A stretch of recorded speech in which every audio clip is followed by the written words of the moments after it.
C'est face à la configuration de puzzle qui se dessine en 2025 que l'environnement associatif Yabonais a permis à un nouveau bébé dénommé Comité consultatif d'Akébé de faire sa sortie officielle le samedi 11 janvier 2025 à la salle des fêtes d'Akébé devant son présidium en présence des assistants venus des quatre coins des Akébé sur le thème « Comment contribuer à la consolidation de la paix et de la cohésion sociale et de la réconciliation dans un Gabon libéré et en plein essor vers la félicité ». Comité consultatif d'Akébé, c'est une association qui en principe a pour objectif de fédérer l'ensemble des Akébé qui depuis plusieurs années fait l'objet de frustration. Frustration pourquoi? Parce que Akébé, ce qu'il faut retenir, c'est qu'Akébé c'est d'abord un quartier cosmopolite avec une diversité d'ethnies. Dans Akébé, nous avons les Boulots, les Fans, les Kota, les Adouma, les Umamba, les Teke. Mais quand on parlait des Akébé, certains pensaient que Akébé c'était uniquement pour une ethnie, en fait, une ou deux ethnies, et que tous les Akébé étaient représentés par un seul secteur. C'est-à-dire qu'on va parler du forage d'Akébé pour le Carrefour Hassan. Donc ce sont ces frustrations-là que nous voulons éviter parce que nous sommes en période de transition et période de changement. C'est une nouvelle donne qui est arrivée. Il faut que les choses changent. Il faut que les gens comprennent que quand on parle d'Akébé, c'est plusieurs Akébé et nous voulons l'unification. Donc l'objectif en principe de cette association, c'est de fédérer l'ensemble des Akébé, d'amener la paix, la cohésion sociale, l'entente, l'amour, afin que notre quartier puisse se développer et changer. Comme première action, nous avons organisé cette journée de réflexion. Nous avons pris la peine d'inviter tous les Akébé. Vous voyez, tous les Akébé sont représentés. Et cette rencontre, c'est bien évidemment pour essayer de débattre par rapport aux anciennes frustrations et proposer des choses qui vont essayer d'améliorer, qui vont essayer de changer, pour éviter que les mêmes choses se répètent. Donc on est là, c'est une journée de réflexion pour essayer de proposer des choses pour améliorer les conditions de vie des populations des Akébé. Le comité consultatif d'Akébé a pour objectif normalement de développer aussi le cadre physique de ses habitants.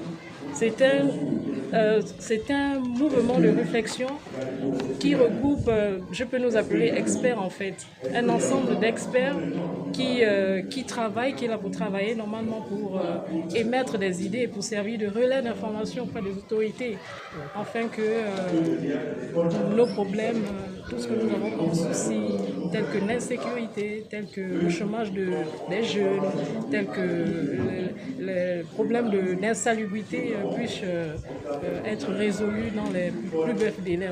Ce que je peux dire, ce que je pourrais dire aux populations, c'est que personne ne viendra décider à leur place. Il faut déjà qu'ils aillent se faire enrôler, pour ceux-là qui ne se sont jamais fait enrôler, et puis attendre les échéances à venir pour décider de qui sera le guide de notre pays, parce que pour l'instant, on ne sait pas si le président de la transition, le président actuel sera candidat ou pas. Donc, nous sommes en démocratie, on attend la période de transition, et puis on attend, on a fini avec le référendum, les échéances arrivent, on n'a même pas encore de date concrète, on ne sait pas à quel moment les élections auront lieu. Donc, juste aller se faire inscrire, se faire enrôler, et puis voilà. Je vais d'abord partir d'un fait. Suite au référendum que nous avions assisté là, vous tous vous connaissez le résultat que nous avons pu obtenir. Vous avez constaté qu'au niveau des Akébé et l'Ikwala, le plus grand taux d'abstention se retrouvait au niveau des Nkéré. Ça veut dire qu'une négligence, peut-être, si je peux me le permettre, de dire que les gens n'ont pas été suffisamment motivés pour y aller, ou encore on va dire qu'il y a eu certainement les soi-disant non pour cette opération-là, mais le taux a été exprimé. Et en tant qu'homme politique, nous avons retenu ça. Suite à notre première édition des travaux de réflexion au niveau des Akébé, l'objectif c'est d'abord de les fédérer, les mobiliser et amener un message qui est simple. que nous n'avions pas besoin de nous faire la guerre entre nous. Pour l'heure, nous avions eu la chance de vivre le 30 août. Date inoubliable, ni indélébile, parce qu'il s'agissait de la libération de notre pays. Alors, suite à cela, nous ne voulons plus voir des gens utiliser un langage de démotivation, mais plutôt d'encouragement. Le bilan jusqu'à aujourd'hui, si on peut parler du bilan, il est très très significatif et important. À l'heure actuelle, nous sommes en période de révision électorale. Notre message va maintenant encourager les gens d'aller davantage s'inscrire et regarder sur les décédés. Et c'est très important. Il y a une autre catégorie de personnes que nous ignorons. Ça veut dire que les gens ne sont pas forcément obligés d'aller adhérer dans un parti politique. Mais ils vont pour voter celui qu'ils estiment que voilà celui qui peut nous apporter le bien vivre ensemble et le bien-être. Tel est même d'ailleurs le souci des Gabonais. Et c'est pour cette raison-là que, en termes de proximité, nous allons continuer cette campagne et sensibiliser davantage à dire aux gens, allez vous inscrire. C'est un devoir citoyen. De la même chose que nous avions voté une loi fondamentale de notre nouvelle République. Et c'est ça qui est important. La politique, c'est une philosophie. Si vous ne pratiquez pas la philosophie, c'est la philosophie que vous allez subir. Notre manière de s'habiller est une philosophie. Notre façon de parler est une philosophie. C'est la même chose avec la politique. La naissance des associations à gauche, à droite, n'est que le fruit des efforts de ceux qui, à un moment donné, se sont vus, peut-être, pour ma part,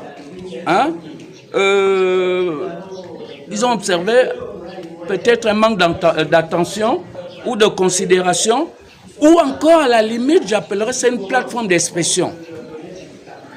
Il y a des gens, moi je suis enseignant, vacataire supérieur, il y a des gens dans la classe qui connaissent mais qui parlent peu. Mais ce sont ceux qui parlent moins là, qui font même les plus bonnes révélations, sinon le bon rendu de l'exercice sollicité ou demandé. Ce qui se passe, s'il y a la naissance, autant d'associations, à un moment donné, ces associations sont appelées à fédérer. Et pour un seul objectif, c'est le bon vivre ensemble. Et il y a d'autres associations qui rentrent dans tous les sens, juste pour créer, pas un des autres, mais une démotivation sur l'esprit politique. Ou encore ceux qui, hier, ne s'intéressaient pas à la politique, veulent adhérer dans un parti ou dans une association. Après, quand ils entendent, ou bien le rendement, bon alors ils vous ont appelé, ils vous ont donné quoi? Le transport a-t-il été payé? Et ça crée un esprit de frustration. C'est ça mon objectif. Et c'est l'objectif que nous nous sommes fixés. Fédérer tout le monde pour créer un climat sain et discuter avec tous ensemble. Après le propos introductif, suivi des éclairages et bien fondé de l'association à l'aide de la transition par la vice-présidente et porte-parole Peggy Anyanga, femme engagée, connue pour ses positions, suivie du vice-président 3 Ayoum Hans, dans une ambiance cordiale et fraternelle lors des échanges interactifs, que le cap a été fixé pour d'autres sorties afin de mobiliser la population à adhérer à la vision du CCA, soutien indéfectible du CTI.